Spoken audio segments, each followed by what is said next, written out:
ಅಂದು Russia Ukraine ನಡುವಿನ ಯುದ್ಧ ಅಧಿಕೃತವಾಗಿ ಆರಂಭ ಆಗಿದೆ.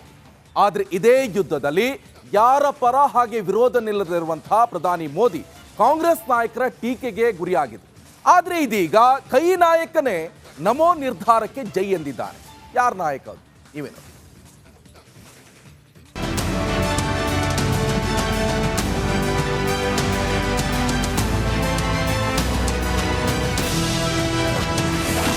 ಉಕ್ರೇನ್ ರಷ್ಯಾ ಯುದ್ಧಕ್ಕೆ ಬ್ರೇಕ್, ನಮೋ ತಟಸ್ಥ ನಿರ್ಧಾರಕ್ಕೆ ಜಯ. ಹೌದು, 2022ರಲ್ಲಿ ರಷ್ಯಾ ಉಕ್ರೇನ್ ಯುದ್ಧದ ಬಗ್ಗೆ ಭಾರತದ ತಟಸ್ಥ ನಿಲುವನ್ನ ಅನೇಕರು ವಿರೋಧಿಸಿದ್ರು. ಇನ್ನು ಕಾಂಗ್ರೆಸ್ ನಾಯಕರಂತೂ ಈ ವಿಚಾರದಲ್ಲಿ ಒಂದು ಹೆಜ್ಜೆ ಮುಂದೆಯೇ ಇದ್ರು.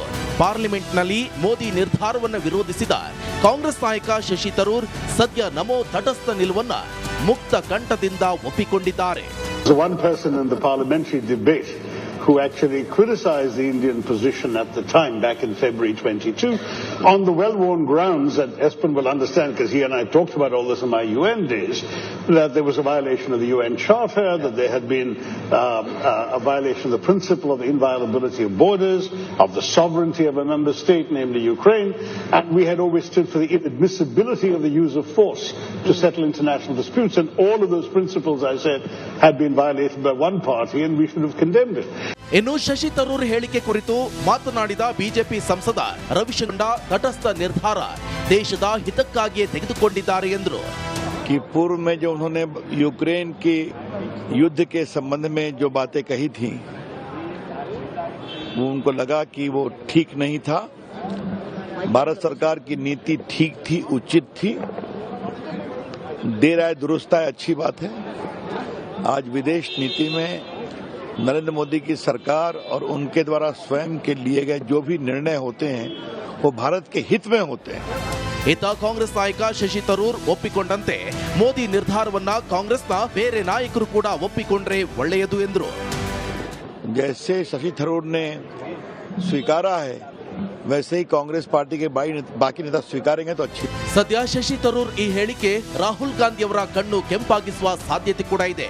ಹೀಗಾಗಿ ಕಾಂಗ್ರೆಸ್ ಮಾಧ್ಯಮ ವಿಭಾಗವು ಶಶಿ ತರೂರ್ ಹೇಳಿಕೆಯನ್ನ ಅವರ ವೈಯಕ್ತಿಕ ಅಭಿಪ್ರಾಯವೇ ಹೊರತು ಪಕ್ಷದ ಅಧಿಕೃತ ನಿಲುವಲ್ಲ ಅಂತ ಸ್ಪಷ್ಟಪಡಿಸಲು ಪರದಾಡುತ್ತಿದೆ. Bureau report, republic. ಫೆಬ್ರವರಿ 24, 2022ರಂದು ರಷ್ಯಾ ಉಕ್ರೇನ್ ನಡುವಿನ ಯುದ್ಧ ಅಧಿಕೃತವಾಗಿ ಆರಂಭ ಆಗಿದೆ. ಆದರೆ ಇದೇ ಯುದ್ಧದಲ್ಲಿ ಯಾರ ಪರ ಹಾಗೆ ವಿರೋಧ ನಿಲ್ಲದಿರುವಂತಹ ಪ್ರಧಾನಿ ಮೋದಿ ಕಾಂಗ್ರೆಸ್ ನಾಯಕರ ಟೀಕೆಗೆ ಗುರಿಯಾಗಿದೆ. ಆದರೆ ಇದೀಗ ಕೈ ನಾಯಕನೇ ನಮೋ ನಿರ್ಧಾರಕ್ಕೆ ಜೈ ಎಂದಿದ್ದಾರೆ. ಯಾರ ನಾಯಕ ಅದು? ಇವೇನು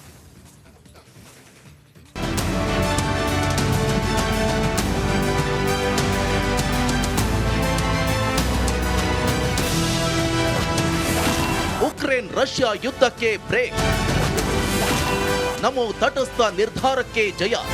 ಹೌದು, 2022ರಲ್ಲಿ ರಷ್ಯಾ ಉಕ್ರೇನ್ ಯುದ್ಧದ ಬಗ್ಗೆ ಭಾರತದ ತಟಸ್ಥ ನಿಲುವನ್ನ ಅನೇಕರು ವಿರೋಧಿಸಿದ್ರು. ಇನ್ನು ಕಾಂಗ್ರೆಸ್ ನಾಯಕರಂತೂ ಈ ವಿಚಾರದಲ್ಲಿ ಒಂದು ಹೆಜ್ಜೆ ಮುಂದೆಯೇ ಇದ್ರು. ಪಾರ್ಲಿಮೆಂಟ್ನಲ್ಲಿ ಮೋದಿ ನಿರ್ಧಾರವನ್ನು ವಿರೋಧಿಸಿದ ಕಾಂಗ್ರೆಸ್ ನಾಯಕ ಶಶಿ ತರೂರ್ ಸದ್ಯ ನಮೋ ತಟಸ್ಥ ನಿಲುವನ್ನ ಮುಕ್ತ ಕಂಠದಿಂದ ಒಪ್ಪಿಕೊಂಡಿದ್ದಾರೆ. One person in the parliamentary debate who actually criticized the Indian position at the time, back in February 22, on the well-worn grounds that Espen will understand, because he and I talked about all this in my UN days, that there was a violation of the UN Charter, that there had been a violation of the principle of the inviolability of borders, of the sovereignty of a member state, namely Ukraine, and we had always stood for the inadmissibility of the use of force to settle international disputes, and all of those principles, I said, had been violated by one party, and we should have condemned it. ಇನ್ನು ಶಶಿ ತರೂರ್ ಹೇಳಿಕೆ ಕುರಿತು ಮಾತನಾಡಿದ BJP ಸಂಸದ ರವಿಶಂಕರ್ ತಟಸ್ಥ ನಿರ್ಧಾರ ದೇಶದ ಹಿತಕ್ಕಾಗಿಯೇ ತೆಗೆದುಕೊಂಡಿದ್ದಾರೆ ಎಂದರು. कि पूर्व में जो उन्होंने यूक्रेन के युद्ध के संबंध में जो बातें कही थी, वो उनको लगा कि वो ठीक नहीं था. भारत सरकार की नीति ठीक थी, उचित थी. देर आए दुरुस्त आए, अच्छी बात है. आज विदेश नीति में नरेंद्र मोदी की सरकार और उनके द्वारा स्वयं के लिए गए जो भी निर्णय होते हैं वो भारत के हित में होते हैं. ಇತ್ತ ಕಾಂಗ್ರೆಸ್ ನಾಯಕ ಶಶಿ ತರೂರ್ ಒಪ್ಪಿಕೊಂಡಂತೆ ಮೋದಿ ನಿರ್ಧಾರವನ್ನ ಕಾಂಗ್ರೆಸ್ನ ಬೇರೆ ನಾಯಕರು ಕೂಡ ಒಪ್ಪಿಕೊಂಡ್ರೆ ಒಳ್ಳೆಯದು ಎಂದರು. जैसे शशि थरूर ने स्वीकारा है वैसे ही कांग्रेस पार्टी के बाकी नेता स्वीकारेंगे तो अच्छी। ಸದ್ಯ ಶಶಿ ತರೂರ್ ಈ ಹೇಳಿಕೆ ರಾಹುಲ್ ಗಾಂಧಿಯವರ ಕಣ್ಣು ಕೆಂಪಾಗಿಸುವ ಸಾಧ್ಯತೆ ಕೂಡ ಇದೆ. ಹೀಗಾಗಿ ಕಾಂಗ್ರೆಸ್ ಮಾಧ್ಯಮ ವಿಭಾಗವು ಶಶಿ ತರೂರ್ ಹೇಳಿಕೆಯನ್ನ ಅವರ ವೈಯಕ್ತಿಕ ಅಭಿಪ್ರಾಯವೇ ಹೊರತು ಪಕ್ಷದ ಅಧಿಕೃತ ನಿಲುವಲ್ಲ ಅಂತ ಸ್ಪಷ್ಟಪಡಿಸಲು ಪರದಾಡುತ್ತಿದೆ. Bureau report, republic Kannada. February 24, 2022ರಂದು ರಷ್ಯಾ ಉಕ್ರೇನ್ ನಡುವಿನ ಯುದ್ಧ ಅಧಿಕೃತವಾಗಿ ಆರಂಭ ಆಗಿದೆ. ಆದರೆ ಇದೇ ಯುದ್ಧದಲ್ಲಿ ಯಾರ ಪರ ಹಾಗೆ ವಿರೋಧ ನಿಲ್ಲದಿರುವಂತಹ ಪ್ರಧಾನಿ ಮೋದಿ ಕಾಂಗ್ರೆಸ್ ನಾಯಕರ ಟೀಕೆಗೆ ಗುರಿಯಾಗಿದೆ. ಆದರೆ ಇದೀಗ ಕೈ ನಾಯಕನೇ ನಮೋ ನಿರ್ಧಾರಕ್ಕೆ ಜೈ ಎಂದಿದ್ದಾನೆ. ಯಾರ ನಾಯಕ ಅದು? ಇವೇನು?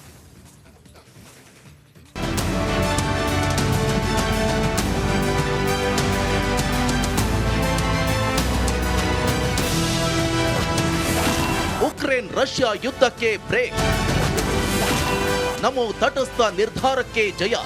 ಹೌದು, 2022ರಲ್ಲಿ ರಷ್ಯಾ ಉಕ್ರೇನ್ ಯುದ್ಧದ ಬಗ್ಗೆ ಭಾರತದ ತಟಸ್ಥ ನಿಲುವನ್ನ ಅನೇಕರು ವಿರೋಧಿಸಿದ್ರು. ಇನ್ನು ಕಾಂಗ್ರೆಸ್ ನಾಯಕರಂತೂ ಈ ವಿಚಾರದಲ್ಲಿ ಒಂದು ಹೆಜ್ಜೆ ಮುಂದೆಯೇ ಇದ್ರು. ಪಾರ್ಲಿಮೆಂಟ್ನಲ್ಲಿ ಮೋದಿ ನಿರ್ಧಾರವನ್ನು ವಿರೋಧಿಸಿದ ಕಾಂಗ್ರೆಸ್ ನಾಯಕ ಶಶಿ ತರೂರ್ ಸದ್ಯ ನಮೋ ತಟಸ್ಥ ನಿಲುವನ್ನ ಮುಕ್ತ ಕಂಠದಿಂದ ಒಪ್ಪಿಕೊಂಡಿದ್ದಾರೆ. One person in the parliamentary debate who actually criticized the Indian position at the time, back in February 22, on the well-worn grounds that Espen will understand, because he and I talked about all this in my UN days, that there was a violation of the UN Charter, that there had been a violation of the principle of the inviolability of borders, of the sovereignty of a member state, namely Ukraine, and we had always stood for the inadmissibility of the use of force to settle international disputes, and all of those principles, I said, had been violated by one party, and we should have condemned it. ಇನ್ನು ಶಶಿ ತರೂರ್ ಹೇಳಿಕೆ ಕುರಿತು ಮಾತನಾಡಿದ BJP ಸಂಸದ ರವಿಶಂಕರ್ ತಟಸ್ಥ ನಿರ್ಧಾರ ದೇಶದ ಹಿತಕ್ಕಾಗಿಯೇ ತೆಗೆದುಕೊಂಡಿದ್ದಾರೆ ಎಂದರು. कि पूर्व में जो उन्होंने यूक्रेन के युद्ध के संबंध में जो बातें कही थी, वो उनको लगा कि वो ठीक नहीं था. भारत सरकार की नीति ठीक थी, उचित थी. देर आए दुरुस्त आए, अच्छी बात है.